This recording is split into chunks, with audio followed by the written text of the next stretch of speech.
qui sont capables de revenir. Il a fait partie de ses poursuivants en route pour remonter sur Christian Rodriguez.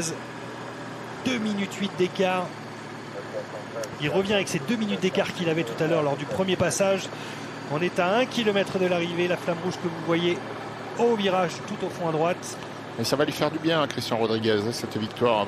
On le disait depuis tout à l'heure, il ne gagne pas souvent. Il n'a gagné qu'une étape sur le Tour du Rwanda et le classement général. Donc c'est pas le classement général, c'est super, mais c'est pas une épreuve où tu domines tes adversaires, où tu lèves les bras sur la ligne pour célébrer ta victoire. Et aujourd'hui, c'est sa troisième victoire de sa carrière. Et bon, bien que le peloton soit un peu plus maigrichon qu'en d'autres circonstances, quand tu gagnes, ça met en confiance. Et je pense que à l'amorce d'une période aussi importante, avec les objectifs qui arrivent pour son équipe, ça va lui faire beaucoup de bien. On est en direct sur France 3 Provence-Alpes-Côte d'Azur, 800 mètres de l'arrivée. Cet homme que vous voyez en tête en rouge à l'écran a fait le spectacle aujourd'hui, le vrai spectacle.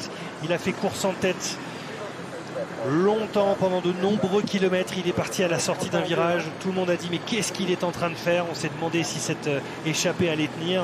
La réponse est oui, on est à 700 mètres de l'arrivée. Les poursuivants derrière sont à 2 minutes de lui. Il n'a jamais baissé les bras, il n'a jamais relâché son effort. Il était encore debout sur ses pédales il y a quelques kilomètres, quelques mètres. Et là, Christian Rodriguez, vainqueur d'étape et vainqueur du général au Tour du Rwanda, est en route pour sa troisième victoire professionnelle. Là, il remporte.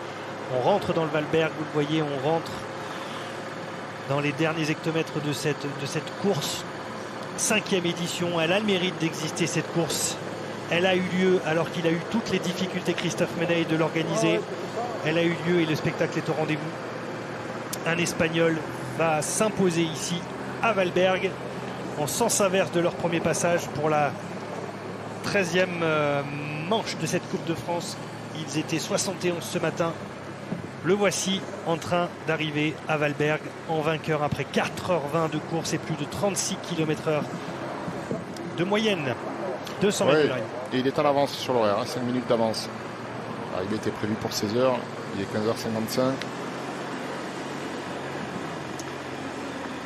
Joli travail de son équipe. Le dernier virage.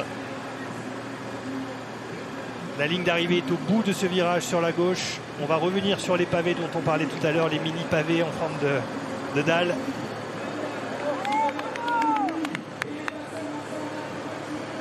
Il se retourne, voilà, c'est un réflexe. Pour la beauté du geste. Mais bon, 2 minutes, il faut qu'il s'arrête si vous voulez voir arriver. Le sourire sur les lèvres de Christian Rodriguez, effectivement ici à Valberg. 4h21, il franchit la ligne d'arrivée en tête. Et enfin, il peut savourer Bravo. cette belle victoire.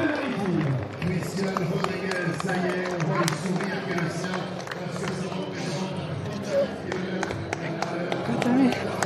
Bravo champion. Bravo champion. Ah ouais, ça fait du bien à tout le monde, bien sûr.